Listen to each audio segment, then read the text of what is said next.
آج 5 اپریل ہے، منگل۔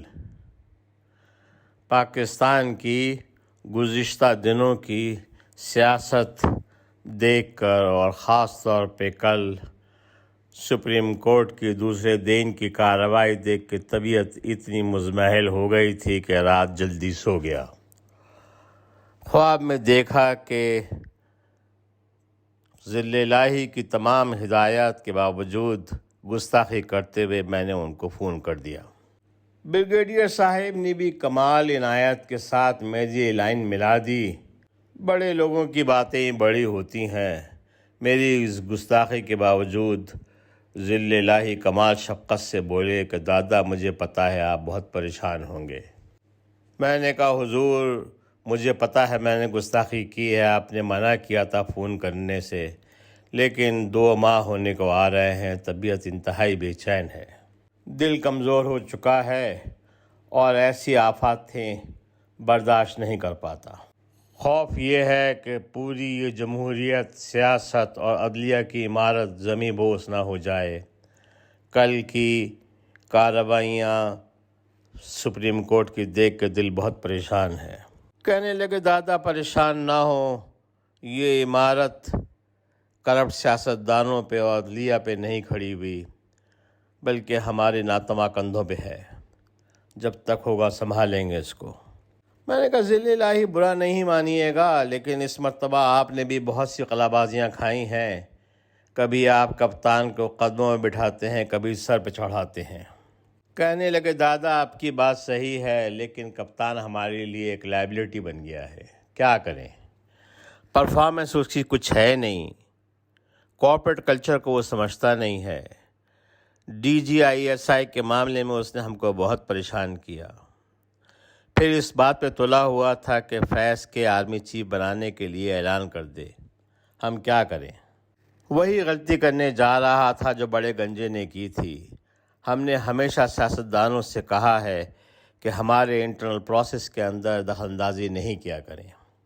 میں نے کہا تو پھر کہنے لگے دادا ہٹانے کا تو پورا ارادہ کر لیا تھا، لیکن خدا غارت کرے اس قریشی کو جو کہ چین چلا گیا اور سارا اسکرپٹ کو چینج کرنا پڑا۔ آپ کو تو معلوم ہے کہ چین کے بغیر ہماری کوئی فورن پالیسی یا ڈیفنس پالیسی مکمل نہیں ہوتی۔ پھر ساتھ ساتھ امریکنوں نے بھی معاملات بڑے بھدے طریقے سے انجام دیے۔ پھر سائیں کی عقل کو پتہ نہیں کیا ہو گیا تھا جو سندھ ہاؤس والا کام کر دیا، اس پہ چھوٹے گنجے کا بھی دماغ خراب ہو گیا، جھنڈا لگا کے پریس کانفرنس میں بیٹھ گیا اور اڑ گیا کہ بیٹے کو CM بنائے گا پنجاب کا۔ دادا ہم پنجاب میں ابھی گنجوں کی حکومت نہیں چاہتے ہیں۔ پھر کپتان کی بھی پتہ نہیں کیسے عقل آ گئی، بزدار کو بھی ہٹانے پہ تیار ہو گیا اور فیض کے لیے بھی معافی مانگ لی، لہٰذا اسکرپٹ چینج کرنا پڑا دادا بیچ کے اندر۔ ان سب کو تو ہم مینج کر لیتے، لیکن چین کو کیسے مینج کرتے؟ میں نے کہا ذل الہی وہ تو سب ٹھیک ہے، لیکن ووٹ آف نو کانفیڈنس کو اتنے بھدے طریقے سے ناکام کرنے کا کیا فائدہ تھا؟ کہنے کہ دادا اچھا ہے نا، اس غلاظت میں پاکستانی قوم نے اپنے سیاستدانوں کا غلیظ اور مکردہ چہرہ دیکھ لیا، ان کو سمجھ میں آ گیا کہ یہ ان کی اوقات کیا ہے۔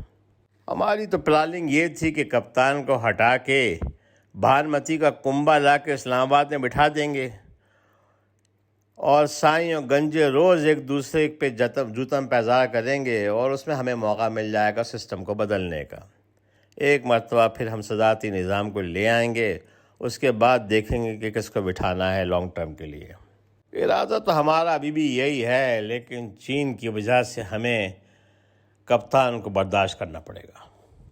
میں نے کہا لیکن ذل الہی جو سپریم کورٹ میں ہو رہا ہے، ارے کہنے لگے دادا کیوں پریشان ہو رہے ہیں؟ رمضان کا مہینہ ہے، یہ قوم کھاتی زیادہ ہے سوچتی کم ہے، ٹرک کی بتی کے پیچھے لگا دیا ہے، کچھ وقت لگے گا، فکر نہ کریں آپ۔ پہلے جو کام ہمیں گنجوں اور سائیں کو اسلام آباد میں بٹھا کے کرنا تھا، اب وہی کام ہمیں شاید ٹیمپریری گورنمنٹ سے لینا پڑے۔ دیکھتے ہیں حالات ایسے ہو رہے ہیں شاید چاروں صوبوں کی اسمبلیاں بھی توڑنا پڑ جائیں۔ عبوری حکومت کے دوران ہمیں دو کام کرنے ہیں۔ ایک تو اس سسٹم کو اتنا مسخ کر دینا ہے کہ اس کی تبدیلی لازمی ہو جائے اور صدارتی نظام آ سکے، اور دوسرے یہ کہ نومبر تک کا وقت کاٹنا ہے۔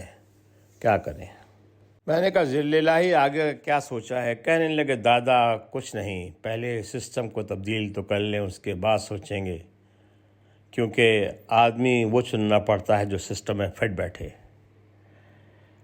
اگر پارلیمانی نظام رہا تو انہی جوکروں کے ساتھ گزارا کرنا پڑے گا۔ ہاں، اگر صدارتی نظام آ گیا تو پھر سوچیں گے۔ میں نے کہا کچھ نام تو آپ کے ذہن میں ہوں گے۔ کہنے لگے دادا کئی ہیں، لیکن ذرا آپ فواد کے بارے میں سوچئے گا، آپ کا وزڈم بھی ان معاملات کے اندر اچھا کام کرتا ہے۔ فواد کا نام سن کے مجھے اتنی حیرت ہوئی کہ آنکھ کھل گئی۔ بہت شکریہ نعمان۔